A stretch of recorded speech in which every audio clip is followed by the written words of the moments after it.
Soon after the crowning of King Arthur, he was journeying through the land with Merlin, the wise old magician, when they met a knight who challenged Arthur to a combat.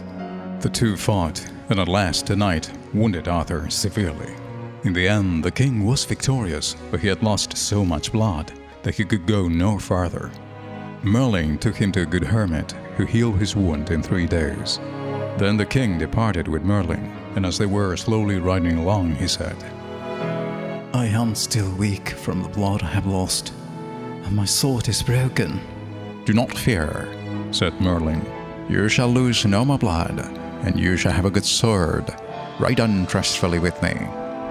They rode in silence until they came to a lake, large and quiet, and as beautiful in color as a pearl. While Arthur was looking at its beauty, he became suddenly aware of 3 tall women with fair, sweet faces standing on the bank. Who are they? The king asked. 3 queens who shall help you at your worst need, answered Merlin. Now, look out upon the lake again. Arthur turned his eyes upon the lake and saw that in the distance a slight mist had arisen. Through it, the figure of a lady glided over the surface of the water. Her robe appeared to be made of waves which streamed away in flowing curves from her body. Her head and shoulders seemed wrapped in foam tinted with the colors of a rainbow, and her arms glittered with sparkles which came from bubbles of water. She was so wonderful that Arthur looked at her for some time before he asked softly, Who is she? She is the Lady of the Lake, said Merlin. She lives in a rock in the middle of the lake. See, she is coming toward us. Look at what is beyond her in the water.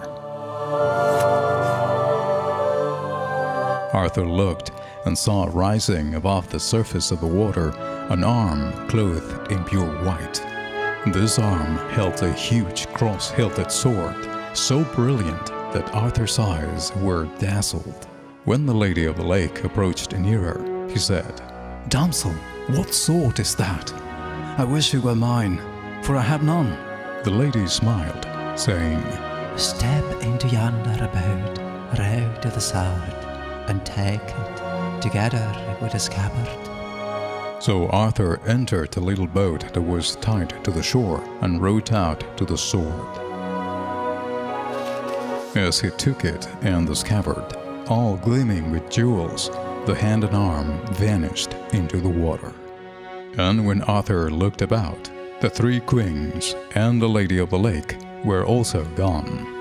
As Arthur, still gazing at the sword, rowed to shore, Merlin said to him, My Lord Arthur, which places you more, sword or scabbard?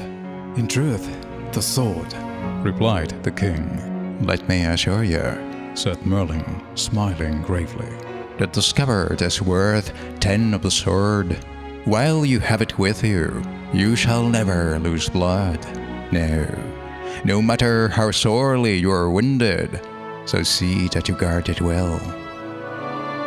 The king, who was looking at the sword, sighed. There is writing on the sword, he said. True, my lord, written in the oldest tongue in the world. Take me on one side, said Arthur, and cast me away on the other. I am glad to take the sword, but it saddens me to think of casting it away. Merlin's face grew sad, too. He was so wise that he knew what was going to happen in the future. He was well aware that when the time came to cast the sword away, much evil could have befallen the good King Arthur. But he knew that the time was yet very far off, so he said, You have taken the sword. Now use it to make justice and right prevail in all the land. Do not think of casting it away until you must. Arthur grew joyful again as he felt the strength of the good sword in his hand, and the two rode cheerfully forward through the country.